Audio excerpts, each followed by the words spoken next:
Le jour de Noël, ma fille m'a dit, « Attends à l'aéroport, papa. Je viendrai bientôt te chercher. » Mais j'ai attendu plus de 12 heures, je l'ai appelé 35 fois, et personne n'est venu. Au lieu d'une chaleureuse étreinte, j'ai reçu une froide trahison de ma propre chair, qui préfère l'héritage à son père. Quand je suis enfin arrivé chez eux en taxi, j'ai été choqué par ce que j'ai vu. Avant de continuer, abonnez-vous à la chaîne et dites-nous où vous écoutez dans les commentaires. Les sacs cadeaux m'ont blessé les doigts en descendant de l'avion à l'aéroport international de Denver. Le 25 décembre, 14h47, le jour de Noël. Le terminal grouillait de familles qui s'embrassaient, d'enfants qui criaient de joie, de couples qui s'embrassaient sous l'aiguille en plastique accroché au panneau de départ. J'ai déplacé le poids de mes colis, 6 sacs au total, chacun soigneusement sélectionné au fil des semaines de préparation. La boîte à bijoux pour Victoria contenait le collier d'émeraude de sa grand-mère, le bijou préféré de Sarah, que j'avais gardé spécialement pour ce moment. Pour la petite Emma, la poupée American Girl dont elle avait parlé lors de notre dernier appel vidéo. L'écharpe en cachemire pour Martin venait de cette boutique que Sarah adorait. Une famille à côté de moi a éclaté de rire lorsqu'un bambin s'est jeté dans les bras de son grand-père. Le vieil homme l'a fait tourner pendant que les parents prenaient des photos. Ma poitrine s'est serrée d'impatience. Bientôt, ce serait moi avec Emma. J'ai sorti mon téléphone et composé le numéro de Victoria. Papa. Sa voix était plate, distraite. Victoria, je suis là, ma chérie. Je viens d'atterrir. Le vol s'est bien passé et oh, c'est vrai. Papa, on est un peu en retard. Attends-nous à la sortie. On arrive bientôt. Quelque chose dans sa voix m'a fait réfléchir. Pas d'excitation, pas de chaleur, juste une obligation. Tout va bien? Tu as l'air? Tout va bien? On gère juste un petit chaos de Noël de dernière minute. Tu sais comment c'est? Je ne savais pas comment c'était. Sarah et moi étions toujours prêtes tôt pour l'arrivée de la famille. On faisait 3 fois le tour de la file d'attente de l'aéroport plutôt que de faire attendre quelqu'un.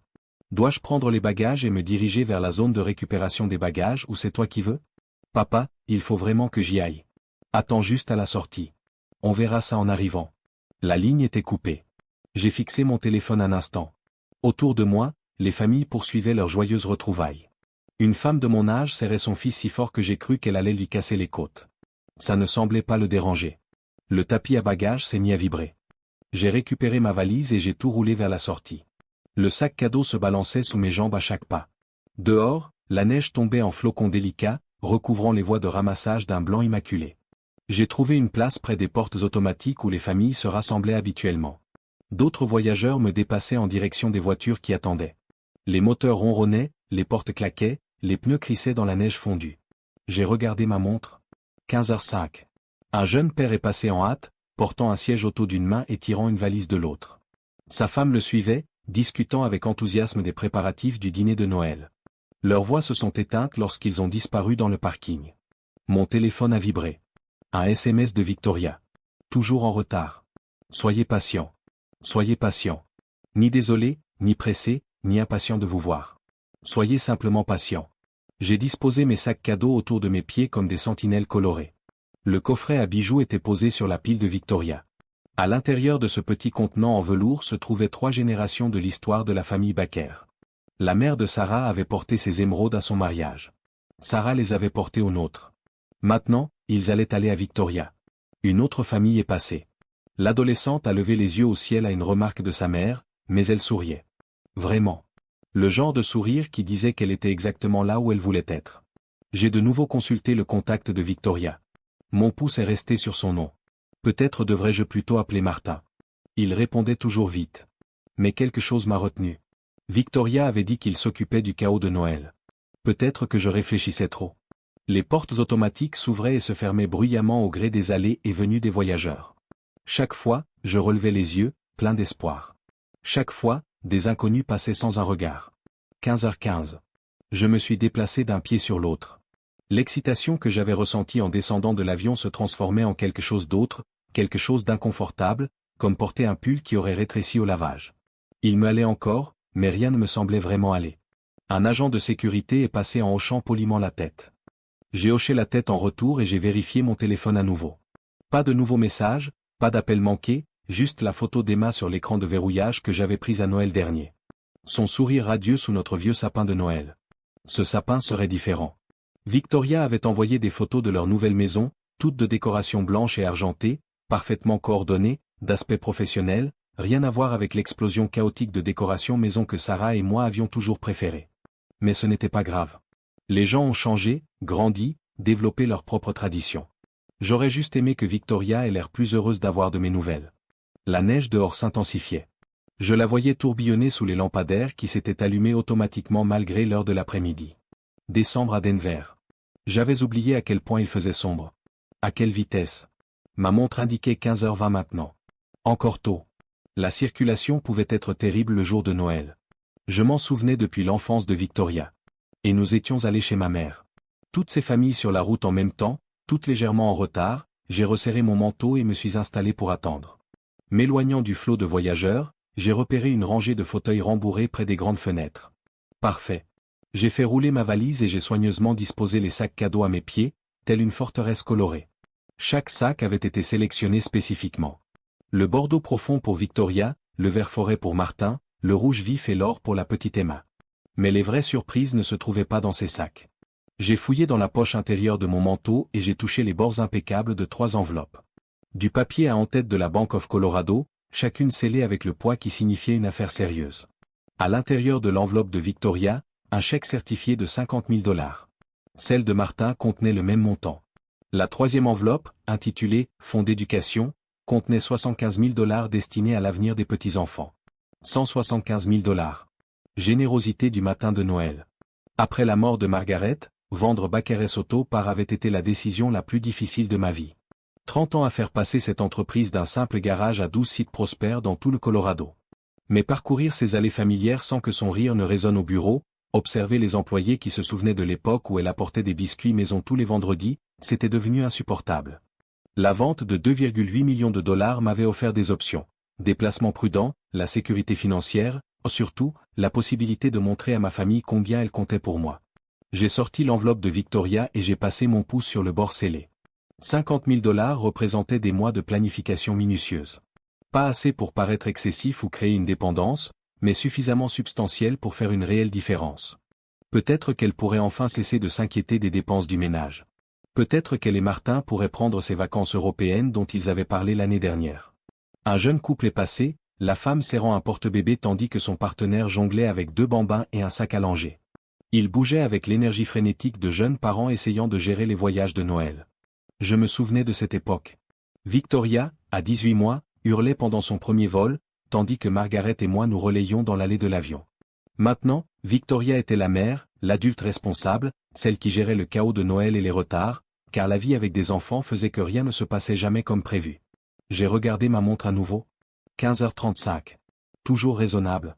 Le fond d'étude était l'idée de Margaret, en fait. Elle en avait parlé lors d'une de nos dernières conversations avant que le cancer ne lui arrache complètement la voix. Promets-moi de veiller à ce qu'Emma et ses autres petits-enfants reçoivent une éducation décente.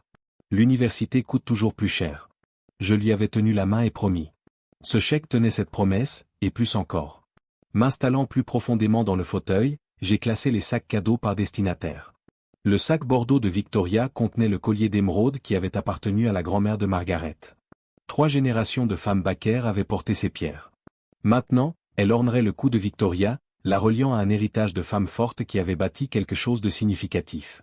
Mon téléphone vibra, un autre voyageur appelant quelqu'un, sa voix portant à travers la salle d'attente.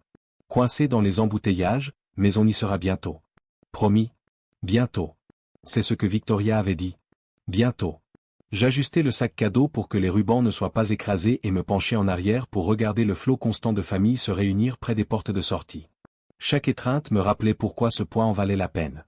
Les chèques dans ma poche représentaient plus que de l'argent. Ils étaient la preuve de l'amour d'un père, soigneusement planifié et exécuté avec précision. Quand Victoria vit ses 50 000 $, ses yeux s'écarquillèrent comme à 7 ans, et elle trouva le vélo qu'elle espérait sous notre sapin de Noël. Lorsque Martin réalisa que son beau-père avait pensé à l'inclure sur un pied d'égalité, son respect pour moi s'approfondit. Et quand je leur expliquais le fonds d'éducation, ils comprenaient tous les deux que je ne pensais pas seulement à aujourd'hui.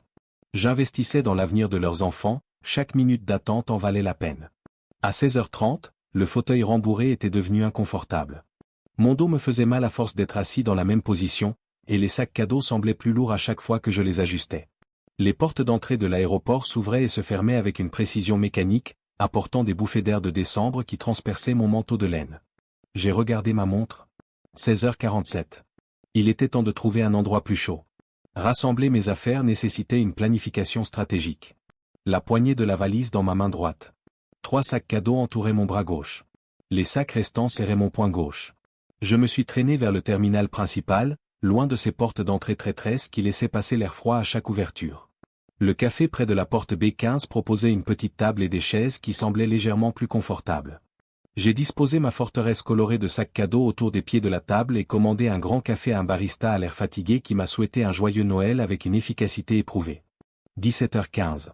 Le café me réchauffait les mains, mais je ne pouvais me débarrasser du froid qui m'avait envahi. D'autres voyageurs passaient devant ma table avec détermination. Des familles se dirigeant vers les portes d'embarquement. Des couples s'embrassant après des prises en charge réussies. Des voyageurs d'affaires consultant leur téléphone tout en marchant d'un pas rapide vers les sorties. Tout le monde, sauf moi, semblait savoir exactement où ils allaient et quand ils y arriveraient. J'ai sorti mon téléphone et j'ai regardé les coordonnées de Victoria. Aucun appel manqué, aucun nouveau message depuis ce bref SMS invitant à la patience quelques heures plus tôt. La circulation ne pouvait pas être aussi intense, pas pendant 3 heures. À 18h, la faim me tenaillait l'estomac. J'ai acheté un sandwich hors de prix au café et j'ai mangé machinalement en surveillant l'entrée par les fenêtres. Chaque fois qu'une famille approchait, mon pouce accélérait. Chaque passage d'inconnu me pesait davantage. 18h45. C'était l'heure du dîner, le jour de Noël. Des familles de tout le pays se rassemblaient autour des tables, partageaient des anecdotes, ouvraient les cadeaux. J'étais assis seul dans un café d'aéroport, gardant les sacs cadeaux comme un Père Noël de grands magasins égarés. La partie rationnelle de mon esprit m'offrait des explications. Les embouteillages des fêtes, les préparatifs de Noël de dernière minute. Peut-être qu'Emma était tombée malade et qu'il leur avait fallu trouver une babysitter. Victoria avait toujours dramatisé les petits désagréments, mais une voix lancinante au fond de ma tête me murmurait d'autres possibilités. 19h30. Le café commençait à fermer, les chaises empilées sur les tables, le barista essuyant les comptoirs avec une fatigue évidente. Il était temps de déménager. Je me suis installé près du comptoir d'information principal, plus près du chauffage central de l'aéroport. Mes chères chaussures en cuir avaient développé des points de pression inconfortables à force de rester debout et de marcher avec des sacs lourds. L'écrin du collier en émeraude me pressait les côtes à travers la poche de mon manteau, un rappel de l'amour que j'avais apporté pour partager. 20h15. Près de 6 heures après l'atterrissage. C'était au-delà des embouteillages des fêtes, au-delà de tout retard raisonnable. J'ai trouvé un coin tranquille près des toilettes et j'ai composé le numéro de Victoria, les doigts raides par le froid. Le téléphone a sonné 2 fois avant que sa voix ne se fasse entendre. Sec et distraite. Papa, qu'est-ce qu'il y a maintenant? Maintenant? Comme si j'appelais sans arrêt au lieu d'attendre patiemment des heures.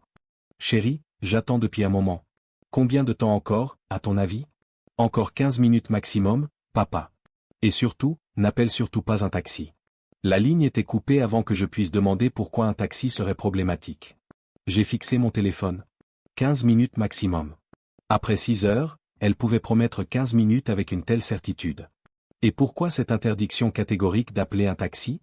S'ils étaient vraiment retardés par la circulation ou une urgence, un taxi ne serait-il pas la solution logique? Les questions se multipliaient dans mon esprit comme des fissures dans la glace. De la chaleur? C'est ce dont j'avais besoin. La cafétéria près du terminal abriait d'une lumière chaude et promettait des plats chauds. Je traînais ma collection de sacs sur le sol poli, chaque pas résonnant de mon épuisement. 9 heures depuis l'atterrissage. 9 heures de promesses creuses de Victoria. Une petite table près des fenêtres m'offrait un refuge. J'ai disposé les sacs cadeaux autour des pieds de la table comme des garde-corps colorés, chacun représentant des milliers de dollars de préparation minutieuse. Le collier d'émeraude, la bourse d'études, les chèques de 50 000 dollars censés apporter de la joie, pas de l'humiliation. Puis-je vous offrir quelque chose?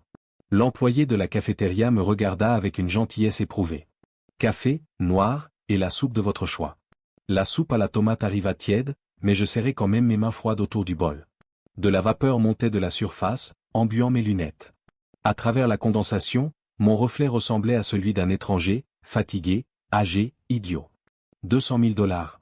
C'est ce que m'avait coûté l'éducation de Victoria.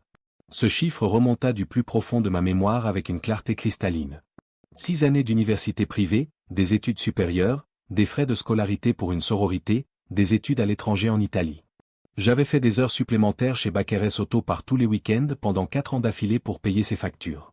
Pendant que d'autres pères de mon âge jouaient au golf ou partaient en week-end avec leurs femmes, j'étais au magasin à commander des stocks, à faire les comptes, à investir chaque dollar dans l'avenir de Victoria. Margaret m'avait prévenu, Tu la gâtes, Roger. Elle ne te remercie jamais. Mais j'ai balayé ses inquiétudes. Victoria était ambitieuse, motivée. Elle méritait toutes les opportunités que l'argent pouvait lui offrir.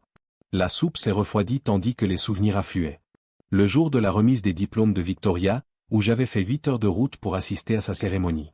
Elle avait passé un quart d'heure avec moi avant de partir fêter ça avec des amis. Aucune mention des sacrifices. Aucune reconnaissance des heures supplémentaires que j'avais effectuées pour payer ce diplôme. Son mariage, où elle avait semblé gênée par mon discours simpliste sur le travail acharné et les valeurs familiales. Les parents de Martin, instruits et sophistiqués, avaient porté des toasts éloquents sur la littérature et la philosophie. Je parlais de la dignité du travail honnête. Les matins de Noël où elle ouvrait des cadeaux coûteux avec une attente désinvolte, comme si ma générosité était son droit de naissance plutôt que mon choix. Chaque souvenir me piquait plus que le précédent. J'ai sorti mon portefeuille et j'ai contemplé les 3 enveloppes scellées qu'il contenait. 175 000 $ en chèques certifiés, plus d'argent que la plupart des gens n'en avaient vu depuis des années, balayé d'un air détaché par un « Soyez patient et n'appelez pas de taxi ». L'interdiction des taxis me laissait toujours perplexe. S'ils étaient réellement en retard, pourquoi interdire la solution évidente, à moins qu'ils ne soient pas en retard du tout? Cette pensée m'a frappé comme un coup de vent à travers une porte qui s'ouvre. Et si Victoria ne voulait tout simplement pas venir me chercher? Et s'il s'agissait d'une négligence intentionnelle destinée à me donner une leçon sur la commodité ou les attentes? J'ai repensé à la BMW que je l'avais aidé à acheter pour ses études, à la caution pour l'appartement que j'avais versé, aux factures de carte de crédit que j'avais payées sans poser de questions. Chaque geste d'amour se traduisait par un soutien financier. Chaque témoignage d'attention se mesurait en dollars. Avais-je élevé une fille ou créé un créancier? Une jeune famille était assise à la table en face de moi, partageant des frites pendant que leur enfant coloriait au crayon. Les parents se relayaient pour essuyer les doigts de l'enfant, riant de ses efforts artistiques. Des moments simples, des moments de liberté, le genre de souvenir de Noël qui ne nécessitait ni chéquier ni sacrifice. Quand ma relation avec Victoria était-elle devenue purement transactionnelle? Mon téléphone restait silencieux sur la table. Pas d'appel, pas de SMS, aucune explication quant à la raison pour laquelle ces 15 minutes maximum avaient dépassé les 30 minutes. J'ai vérifié ma montre de luxe, celle que Victoria m'avait offerte 3 fois à Noël, probablement achetée avec l'argent que j'avais viré sur son compte. 21h05. C'était l'heure du dîner, le jour de Noël. Des familles de toute l'Amérique étaient réunies autour de table, partageant histoire et gratitude. J'étais assis seul à la cafétéria d'un aéroport, entouré de sacs cadeaux qui me semblaient soudain la preuve de ma propre bêtise. Quelque chose n'allait pas. La révélation m'a frappé en fixant mon téléphone qui affichait 21h15. Pas seulement en retard, pas seulement inconsidéré, faux. J'ai parcouru mon journal d'appels. 31 tentatives pour appeler le numéro de Victoria. 4 tentatives pour appeler celui de Martin. Toutes sans réponse. Toutes ignorées. Aucun rappel. Aucun SMS explicatif, juste un silence qui s'étendait sur cette heure du jour de Noël. Mes mains tremblaient lorsque j'ai recomposé le numéro de Victoria, directement sur la messagerie vocale. Victoria, c'est papa. Appelle le 32. S'il te plaît, ma chérie, je suis vraiment inquiet maintenant. Il est plus de 21h le soir de Noël. Fais-moi juste savoir que tu vas bien. Appelez le 33 pour Martin. Messagerie. Martin, c'est Roger. Où sont les autres? J'attends à l'aéroport depuis 7 heures. Rappelez-moi. Appelez le 34 pour Victoria. Sonnerie, sonnerie, sonnerie. Messagerie. Appelez le 35. Mes doigts, raides de froid et d'épuisement, tâtonnaient avec les numéros. Encore la messagerie. 35 appels. Aucun accident n'a obligé les gens à ignorer les 35 appels. Aucun embouteillage n'a retardé les familles pendant cette heure sans communication. Aucune explication raisonnable n'existait pour ce silence, à moins qu'il ne m'évite délibérément. Cette pensée m'a frappé comme de l'eau glacée. Je l'ai repoussée immédiatement. Non, Victoria était peut-être égoïste et ingrate, mais elle ne serait pas cruelle. Pas à ce point-là. Mais que se serait-il passé? Et s'ils étaient à l'hôpital quelque part, blessés, incapables d'appeler? Et si Emma était malade et qu'ils étaient trop occupés à s'occuper d'elle pour répondre au téléphone? J'ai rassemblé mes sacs cadeaux, les mains tremblantes. Il était temps d'agir. Il était temps de découvrir ce qui se passait. La sortie principale bourdonnait d'activités nocturnes. Des voyageurs arrivant de vols retardés. Des familles finissant leur retrouvaille de Noël, des chauffeurs de taxi brandissant des pancartes, attendant leur foire. J'ai trouvé la zone de prise en charge et j'ai ressorti mon téléphone. Compagnie de taxi de Denver, a répondu le répartiteur avec une efficacité éprouvée. J'ai besoin d'un taxi pour Cherry Hills Village depuis l'aéroport international de Denver. Ma voix était plus ferme que je ne le pensais. Quel terminal? Terminal principal. Porte 507 Adresse à Cherry Hills. J'ai récité l'adresse de Victoria. La maison pour laquelle j'avais contribué à la compte. 20 000 $ supplémentaires que j'avais donnés sans poser de questions ni remercier. La foire coûtera environ 65 $. Le taxi devrait être là dans 12 minutes. 12 minutes. Après 7 heures, 12 minutes de plus. J'avais l'impression de ne rien avoir. Je me suis positionné près du point de prise en charge prévu et j'ai consulté mon téléphone une dernière fois. Pas d'appel manqué, pas de SMS, pas d'explication. 21h25. Le dîner de Noël était terminé depuis longtemps. Partout aux États-Unis, les familles prenaient leurs habitudes du soir. Films, jeux de société, enfants s'endormaient, entourés de papiers cadeaux déchirés et de nouveaux jouets. Je me tenais devant un aéroport en plein mois de décembre, portant des sacs cadeaux valant des milliers de dollars, attendant un taxi pour m'emmener dans une maison où ma propre famille m'évitait peut-être délibérément. Le taxi jaune est arrivé à 21h27 précise. Le chauffeur, un homme d'âge moyen au regard bienveillant, m'a aidé à charger mes bagages dans le coffre. Visite de Noël, a-t-il demandé tandis que je m'installais à l'arrière. Quelque chose comme ça? Le taxi s'est éloigné de la zone d'accueil de l'aéroport, et j'ai vu les lumières du terminal s'estomper sur la lunette arrière. 7 heures d'attente, 35 appels sans réponse et 175 000 $ de cadeaux de Noël. Soit ma famille était en grande difficulté, soit j'étais sur le point de découvrir à quel point je comptais peu pour ceux pour qui j'avais tout sacrifié. Le chauffage du taxi me réchauffait le visage, mais ne parvenait pas à calmer le froid qui m'avait envahi. 12 heures, 7 heures d'attente, 35 appels sans réponse. Les chiffres se répétaient dans ma tête comme un disque rayé tandis que James naviguait dans les embouteillages de Denver, le soir de Noël. Longue journée à l'aéroport, a-t-il demandé en me jetant un coup d'œil dans le rétroviseur. 12 heures d'attente pour que ma famille vienne me chercher. 12 heures? Ses sourcils se haussèrent. Un voyage de Noël, c'est dur. Des retrouvailles en famille. Quelque chose comme ça. Ma fille et son mari. Ces mots me semblaient étranges. Réunion de famille, impliquait joie, anticipation, chaleur. Quels mots décrivaient cela? Ils doivent être ravis de te voir, dit James avec une gentillesse sincère. Je regardais par la fenêtre les maisons décorées de lumière de Noël. Derrière ces fenêtres illuminées, j'imaginais des familles réunies autour des arbres, partageant des histoires, des grands-parents tenant des enfants endormis dans leurs bras. Des familles normales. Je l'espère, répondis-je finalement, même si l'espoir semblait de plus en plus fragile. Le sac cadeau glissa légèrement lorsque James prit son tour. Je les examinai machinalement, mes mains effleurant le papier cadeau coûteux. Chaque sac représentait des heures de sélection minutieuse. Des milliers de dollars de générosité attentionnée.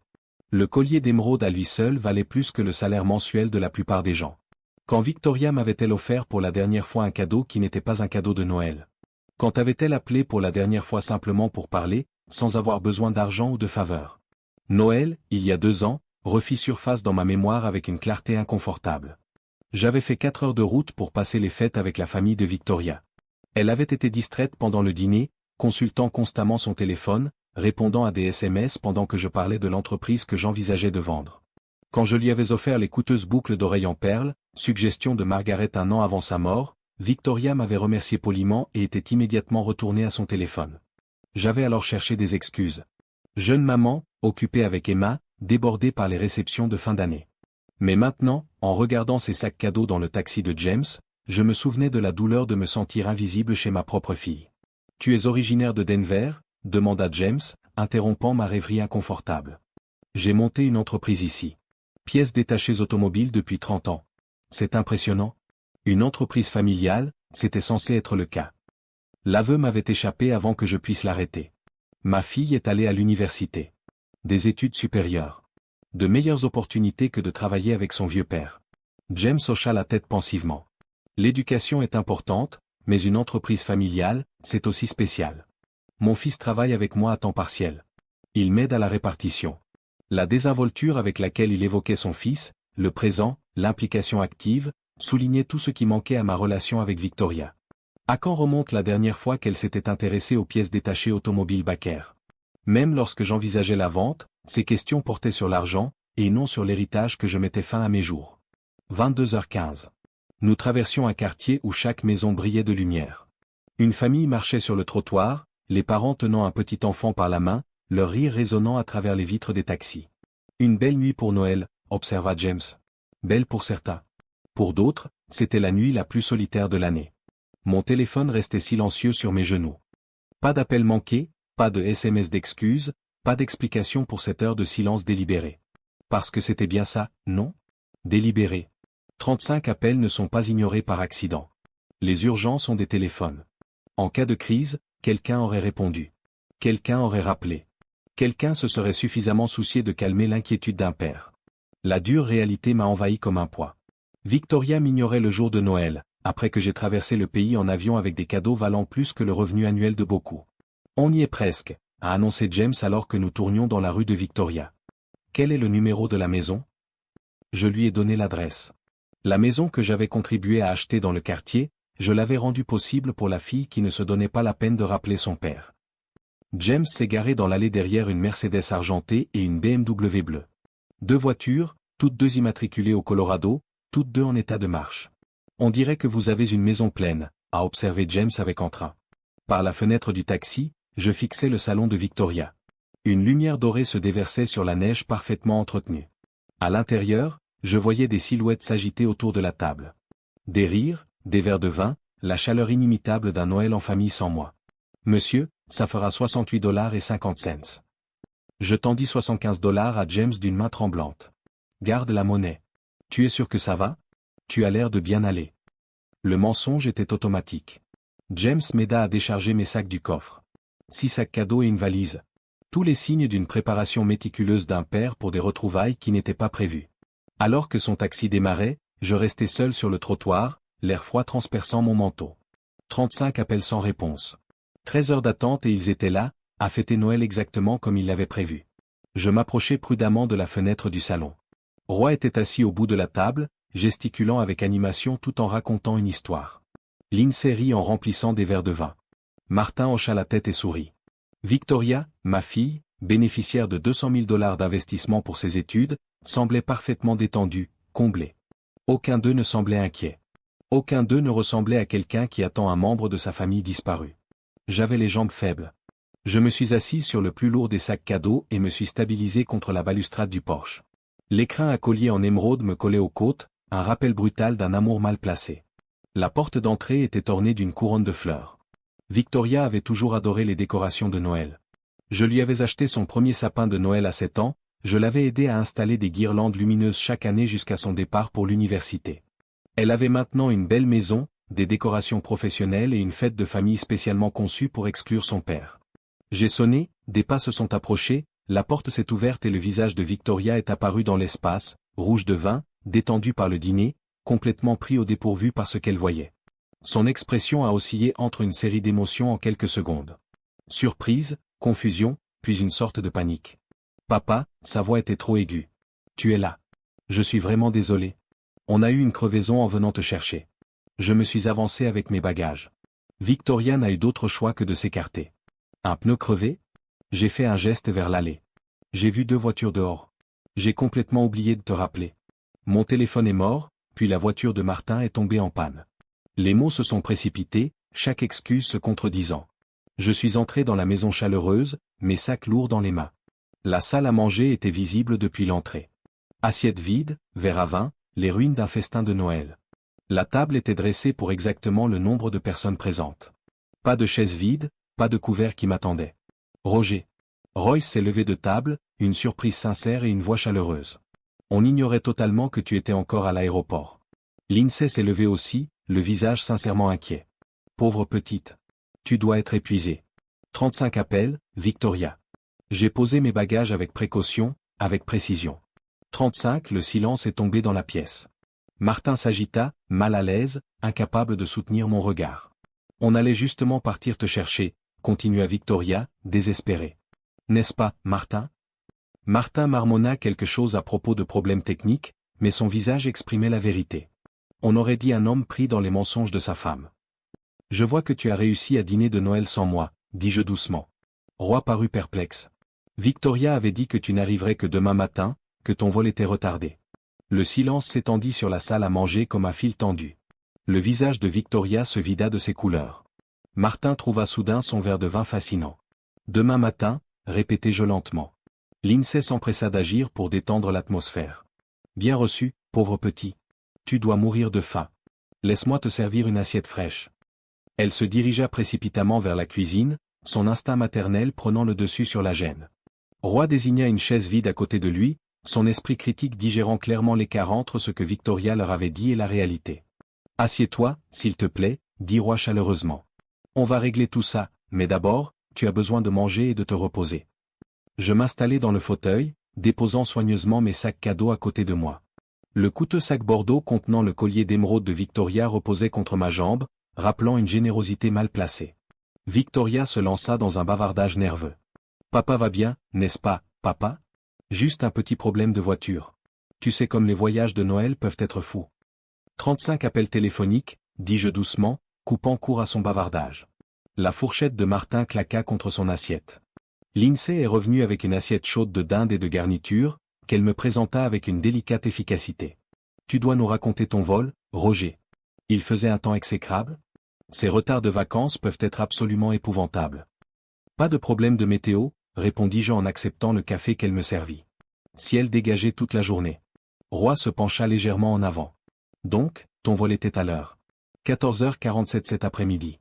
J'ai pris une bouchée de dinde avec précaution, bien que mon appétit ait disparu depuis des heures. J'ai atterri exactement à l'heure prévue. La supercherie était palpable. Si mon vol avait atterri à 14h47 et qu'il était maintenant plus de 23h, cela faisait 8 heures, dit Roy, sa voix prenant le ton d'un homme habitué à examiner les faits. Vous êtes ici depuis 8 heures, intervint Victoria, affolée. Non, non, il vient d'arriver. J'attendais les voitures à l'aéroport, dis-je simplement. J'ai appelé Victoria plusieurs fois. Personne n'a répondu. La main de Lindsay se porta à son cœur. Oh mon Dieu, tu es resté seul à l'aéroport pendant 8 heures le jour de Noël ? Martin marmonna quelque chose à propos de problèmes techniques, mais sa voix manquait de conviction. Il ne pouvait soutenir le regard de personne, surtout pas celui de son père. Roger, dit Roy prudemment. Si tu avais besoin d'un moyen de transport, tu aurais dû nous appeler. On serait arrivé immédiatement. Je n'avais pas ton numéro par cœur, et je n'arrêtais pas de m'attendre à ce que quelqu'un réponde à mon appel. Lindsay tendit la main et me tapota la main. Pauvre chérie. 8 heures et on n'en savait rien. On pensait que tu ne viendrais pas avant demain matin. C'est ce que Victoria t'a dit, confirmai-je. Le silence retomba dans la pièce. Le rire nerveux de Victoria emplit le vide comme des ongles sur un tableau noir. Eh bien, il est là maintenant, dit-elle joyeusement. C'est l'essentiel, non, Martin ? Martin hocha la tête sans enthousiasme, évitant toujours le contact visuel avec les personnes présentes. L'expression de Royer avait changé. Juge fédéral à la retraite, il avait passé des décennies à écouter les témoignages, à soupeser les preuves, à déceler les incohérences. Sa belle-fille lui avait dit que Roger n'arriverait que le lendemain. Et pourtant, Roger était là, après avoir attendu 8 heures pour un ramassage qui n'est jamais arrivé. Victoria, dit lentement Roy. Tu pourrais peut-être m'expliquer la confusion concernant l'heure d'arrivée de Roger. J'ai du mal comprendre, la voix de Victoria s'éleva plus haut. Tu sais comment c'est avec les projets de voyage. Les choses changent. Mais Roy n'était pas homme à se contenter d'explications vagues. Son regard allait de Victoria à Martin, puis à moi, reconstituant un tableau qui le dérangeait visiblement. Je continuais à manger machinalement, chaque bouchée insipide. Le sac cadeau était posé à côté de ma chaise comme des accusateurs remplis de témoignages d'amour pour ceux qui m'avaient délibérément abandonné. « Excuse-moi, dis-je doucement en posant ma fourchette. J'ai besoin d'aller aux toilettes. » Lindsay s'inquiéta immédiatement. « Bien sûr, ma chère, au bout du couloir, première porte à droite. » Je marchais lentement dans le couloir faiblement éclairé, mais pas étouffé par l'épaisse moquette que j'avais aidé à payer Victoria. La porte de la salle de bain était légèrement entr'ouverte, mais des voix venant de la cuisine m'arrêtèrent net. Victoria et Martin parlaient à voix basse, pensant être seuls. « J'aurais vraiment aimé qu'il ne soit pas venu ce soir, » dit Martin, la voix pleine de l'exaspération qu'il avait dissimulée toute la soirée. Ma main se figea sur la poignée de la porte de la salle de bain.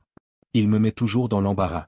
« Nous, devant tes parents, » répondit Victoria d'un ton désinvolte et dédaigneux. Ces histoires idiotes sur la création de son entreprise à partir de rien, comme s'il était une sorte de magnate. Les mots firent l'effet d'un coup de poing. Des histoires idiotes ? J'avais bâti Baccares Auto à partir d'un prêt de $5000 pour en faire un empire de plusieurs millions de dollars. Ton père ne sait tout simplement pas comment se comporter avec des gens comme mes parents, continua Martin. Sa façon de parler, ses manières, c'est gênant. Des gens comme Roy et Lindsay, des gens qui m'avaient toujours traité avec respect et chaleur. J'espérais que si on l'ignorait assez longtemps aujourd'hui, il rentrerait chez lui, dit Victoria. Et j'ai entendu le cliquetis de la vaisselle qu'on mettait dans un lave-vaisselle. Peut-être saisir le message qu'on ne veut pas vraiment entendre. 13 heures. 13 heures de cruauté délibérée pour me faire partir. J'avais les jambes faibles. Je me suis agrippé au chambranle de la porte pour me soutenir, me forçant à continuer d'écouter. Sa façon de parler de ces petits magasins de pièces détachées comme s'il avait créé Microsoft ou quelque chose comme ça. Victoria rit doucement. C'est vraiment embarrassant. Des petits magasins de pièces détachées, 12 succursales, 30 ans de journée de 16 heures, des vacances manquées, un confort sacrifié, tout ça pour avoir toutes les opportunités que je n'avais jamais eues. Peut-être qu'à Noël prochain, on ne l'invitera pas du tout, suggéra Martin. Dis-lui qu'on sort de la ville ou quelque chose comme ça. Parfait, acquiesça Victoria sans hésiter. Tes parents sont si sophistiqués, si instruits. Papa est bien intentionné, mais ce n'est pas leur genre. Tout ce charme ouvrier était peut-être bien quand j'étais plus jeune, mais maintenant, ce n'était plus leur genre. Roy, qui avait passé 30 minutes à Noël l'année dernière à poser des questions réfléchies sur la distribution de pièces détachées automobiles. Lindsay, qui avait écouté avec un intérêt sincère mes histoires sur la philosophie du service client. Ma respiration devint courte, haletante, chaque mot creusant davantage ce qui restait de ma fierté paternelle. Au moins, la question financière sera bientôt réglée, dit Victoria, sa voix prenant un ton plus pragmatique. Une fois qu'il, eh bien, vous savez, l'héritage, alors nous n'aurons plus à faire semblant de nous soucier de ces réunions de famille gênantes. L'héritage? Ils attendaient ma mort. Je me tenais dans ce couloir, entouré de la chaleur d'une maison que j'avais contribué à acheter. J'écoutais ma fille discuter de ma mort comme d'une transaction commerciale. Le collier d'émeraude dans la poche de mon manteau. 3 générations d'histoire familiale me semblaient soudain une plaisanterie. Une plaisanterie coûteuse sur un vieil homme stupide. Quelque chose en moi se cristallisa, se durcit. Le père blessé commença à se transformer en quelque chose de complètement différent. Je fouillai dans mon manteau et sentis les enveloppes scellées. Contenant 175 000 $. De l'argent que j'avais prévu de donner généreusement, joyeusement par amour. Maintenant, il allait servir à autre chose. Je redressai les épaules et touchai mon portefeuille, sentant le contour des chèques à l'intérieur. Victoria voulait mon argent. Elle pouvait l'avoir, mais elle allait gagner chaque centime, ce qui était accablant. Mes pas résonnèrent délibérément tandis que je retournais vers la cuisine. Victoria et Martin étaient toujours là, à charger le lave-vaisselle, leur voix maintenant basse, pour une conversation normale. Ils levèrent les yeux quand je suis entré. Le visage de Victoria exprimait une interrogation désinvolte, l'expression de quelqu'un qui attend son père de la salle de bain, et non de quelqu'un qui s'apprête à subir des conséquences désastreuses. J'ai entendu chaque mot que vous venez de dire. Le plat dans la main de Victoria a glissé. Il se serait brisé au sol si Martin ne l'avait pas attrapé par réflexe. Papa. La voix de Victoria était faible, incertaine. 13 heures dans un aéroport, continuai-je, ma voix maîtrisée mais montant. 35 appels téléphoniques sans réponse, et vous étiez là à discuter de la façon dont je vous embarrasse. Tu étais devant Roy et Lindsay. Le visage de Victoria s'était vidé de ses couleurs. Martin recula et se cogna contre le comptoir. Papa, tu ne comprends pas. On ne parlait pas de toi comme ça. Les mots de Victoria jaillirent précipitamment. Tu les sortis de leur contexte. Contexte? Je me suis rapproché, leur bloquant le passage vers la salle à manger. Tu as dit que tu aurais préféré que je ne sois pas venu ce soir. Tu as traité mon histoire d'entreprise de ridicule. Tu prévoyais de ne plus jamais m'inviter à Noël. On n'avait jamais voulu te faire de mal. La voix de Victoria devint plus aiguë, plus désespérée. La voiture était vraiment tombée en panne. J'ai fait un geste vers la fenêtre donnant sur l'allée. 2 voitures dehors, toutes 2 en parfait état de marche. Toutes 2 disponibles pour récupérer ton père qui avait attendu 13 heures à l'aéroport le jour de Noël. Martin s'éclaircit la gorge nerveusement. Peut-être qu'on ne s'est pas bien exprimé. La journée a été longue pour tout le monde. S'exprimer correctement? Ma voix portait 24 ans de déception retrouvée. Tu as ri de mes petits magasins de pièces détachées. 12 emplacements, Martin. 30 ans de déjournée de 16 heures pour que Victoria puisse avoir tout ce que je n'ai jamais eu. Tu exagères, dit Victoria, mais sa voix se brisa. On t'aime. Tu le sais. Aime-moi. Le mot me parut amer. Tu as dit à Martin qu'une fois que je serai mort et que tu auras reçu l'héritage, tu n'auras plus à faire semblant de te soucier de ces réunions de famille gênantes. La cuisine se tut, à l'exception du bourdonnement du réfrigérateur et du son lointain de la conversation de Roy et Lindsay dans la salle à manger. Victoria me fixait avec de grands yeux. Comment se fait-il que tu n'étais pas dans le couloir? Oui, j'écoutais ma fille discuter de ma mort comme d'une transaction commerciale. Absolument. Martin se déplaçait, mal à l'aise, regardant partout sauf mon visage. Ton père a mal compris ce que nous voulions dire, Victoria. On devrait tous se calmer et parler rationnellement. Mal compris? J'ai sorti mon téléphone et l'heure et montré le journal des appels.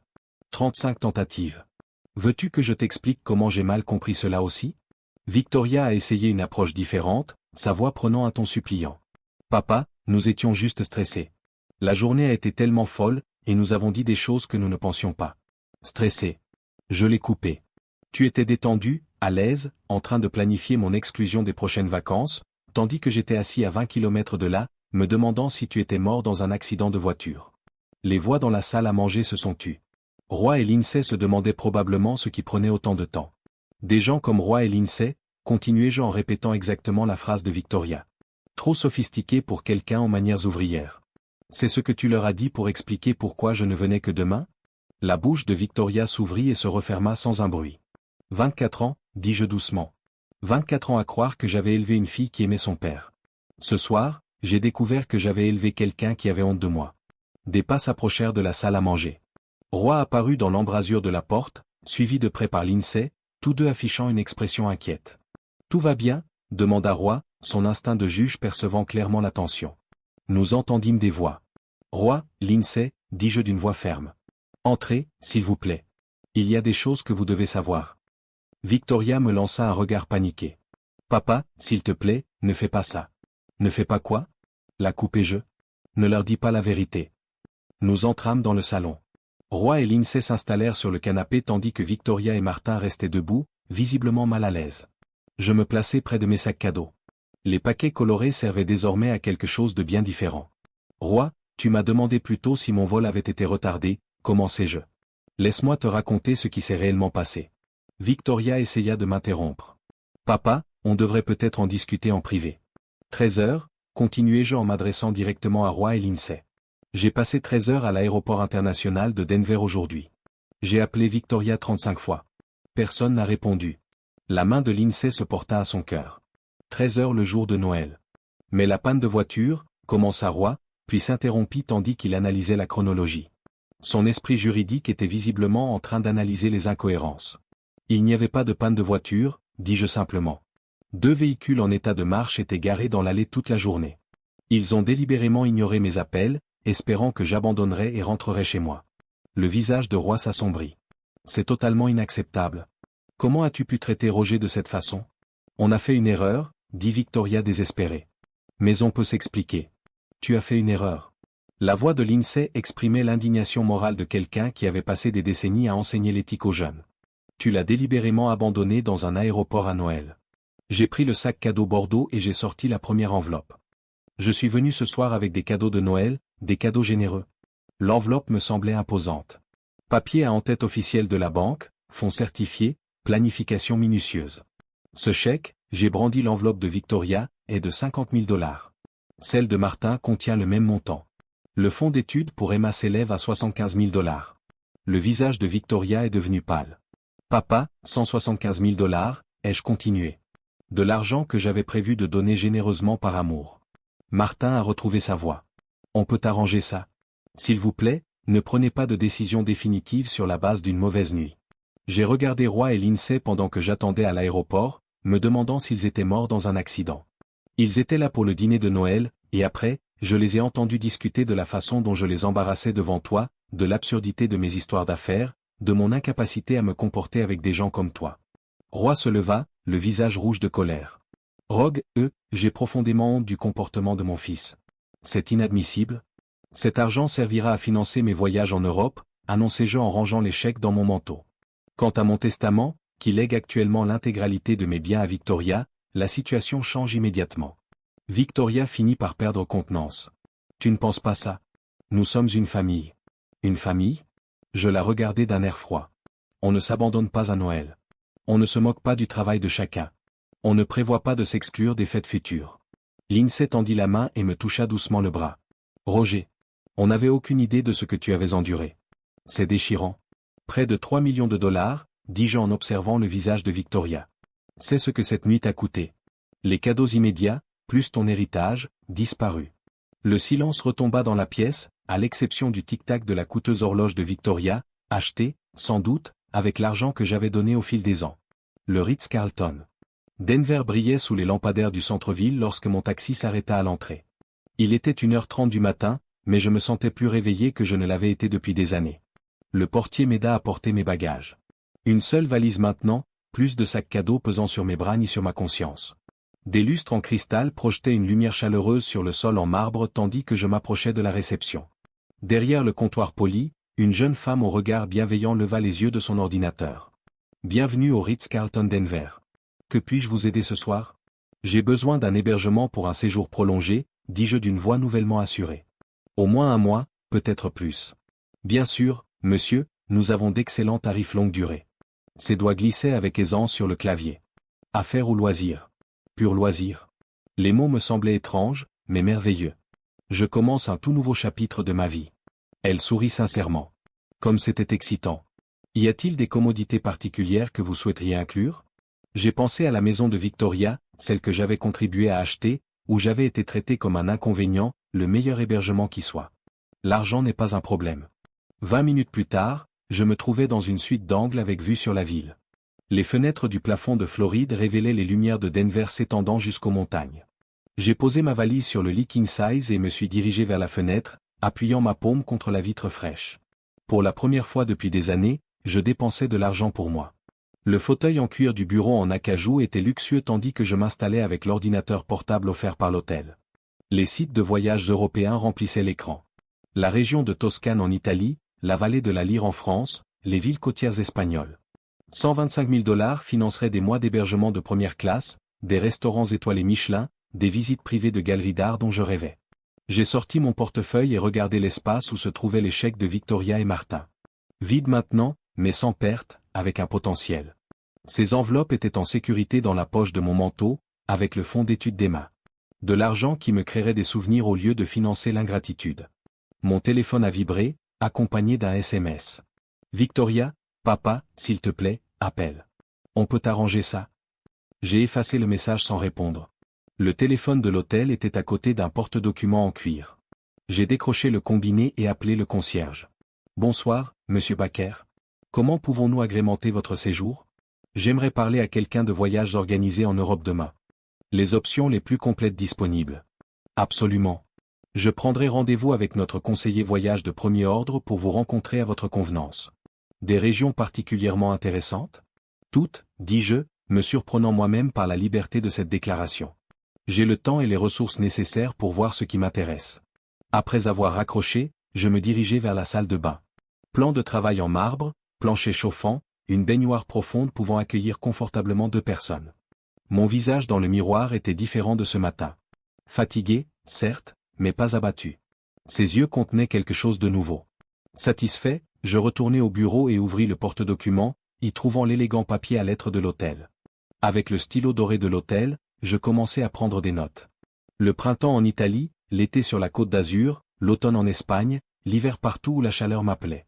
Fini les horaires imposés par des enfants ingrats, fini les visites de Noël à des gens qui se moquaient de mon œuvre. Fini de sacrifier mon bonheur pour ceux qui voyaient ma générosité comme une faiblesse. L'horloge sur la table de chevet indiquait 1h55. Dans 6 heures, le conseiller en voyage m'aiderait à planifier des aventures que j'avais repoussées depuis des décennies. Dans une semaine, je pourrais embarquer pour Rome. Dans un mois, je pourrais siroter du vin dans un vignoble toscan, racontant des histoires à des personnes susceptibles de les apprécier. Je me suis adossé au dossier de ma chaise et j'ai contemplé les lumières de la ville, me sentant véritablement libre pour la première fois depuis des années. Si vous avez aimé cette histoire, n'hésitez pas à aimer cette vidéo, à vous abonner à la chaîne et à partager vos impressions dans les commentaires. Pour écouter l'histoire suivante, cliquez sur la case à gauche. Merci d'avoir regardé.